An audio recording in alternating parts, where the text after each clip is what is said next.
Well, welcome back. And as you can see, we are joined in studio now by Oregon Senior Senator Ron Wyden. Senator Wyden, thanks so much for joining us once again. Thanks for having me back. Senator, let's begin with something that's kind of been breaking online in the past 24 hours. We're seeing some draft versions of what could be an executive order when it comes to perhaps federalizing the midterm elections down the line here. How concerned are you about that? And do you think it's realistic that the White House would try and do that? Well, I'm very concerned, and they're calling it a plan, but I'll tell you what it really is. It's a scheme. It's a scheme to undermine elections here in Oregon and across the country, and we know what his bottom line is. Vladimir Putin told him about it, and that's getting rid of vote by mail, and we are not going to let that happen. Yeah, vote by mail is so important. Especially here. Here in Oregon and in next door Washington. Let's move on to the Supreme Court ruling as we talked about the tariffs not too long ago. And you, of course, among many who are calling for this refund because of the tariffs to local businesses. We have a lot of small businesses here. You were just hours ago at the Portland Coffee Roasters, one of those local businesses. How do you see this attempt to try to get those refunds? Because that would be not an easy task, but certainly a lot of businesses want that. And FedEx is a large company also calling for that. Well, first of all, I mean, Donald Trump's tariffs are causing a big mess for small businesses in Oregon and nationwide.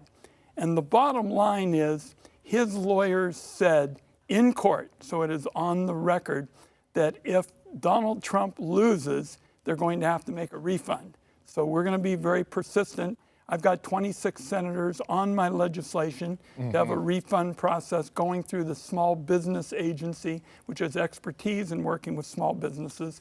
And this is so important for our state. The reality is, when you're done talking about 3-4 businesses that are large, we are overwhelmingly a small business state. And what we like to do is we like to make things here, we like to grow things here, and we like to add value to them here and ship them all over the world, and Trump is making that hard. All right. I do want to mention when you're here, talk about foreign affairs a little bit. The White House pushing a lot of resources, the Pentagon's pushing a lot of resources into the Middle East. We keep hearing every other day something new about Iran. Are you concerned that we could see some kind of military intervention soon?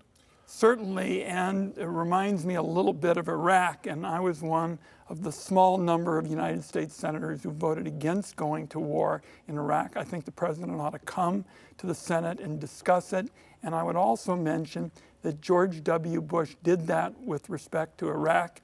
It would be nice to have a president now who would do something like that again. Okay, we have room for another topic here. We all know that the Clintons were testifying for hours in private on the Jeffrey Epstein, and you have, of course, spoken out about redactions made by the DOJ. I want to ask what you think needs to be done. Also, you were recently, I believe just yesterday, talking to CBS News also about the DEA, and that's about a separate investigation. Well, that's a very serious and a new development, because this is the first time we've heard about drugs, and that raises the question of money laundering, and I've got a lot of questions, about it.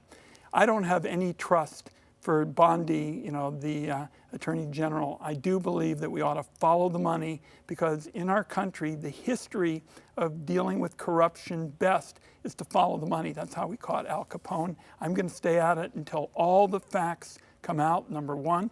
And number two, we have a plan so that the banks, particularly the Wall Street banks, can never again look the other way. That is the source of the problem.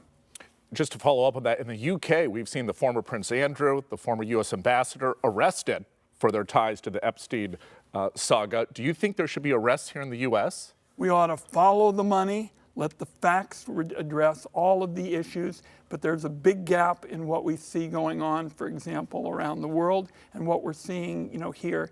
This is all about demonstrating that the system is rigged. It's rigged in favor of the Epstein class. I want to end that and make sure this doesn't happen again. All right. Senator Ron Wyden here with us. Thank you so much for your time. We always appreciate it. And you were mentioning you've got a couple of town halls this weekend, so things don't slow down just for you yet. Then you head back to Washington, D.C. I wonder if you could do me a favor and just send things over to Josh Cozart on this sunny day. Yeah, just give it a toss here. Let him have it. Okay. There you go, Josh. There you go, Josh.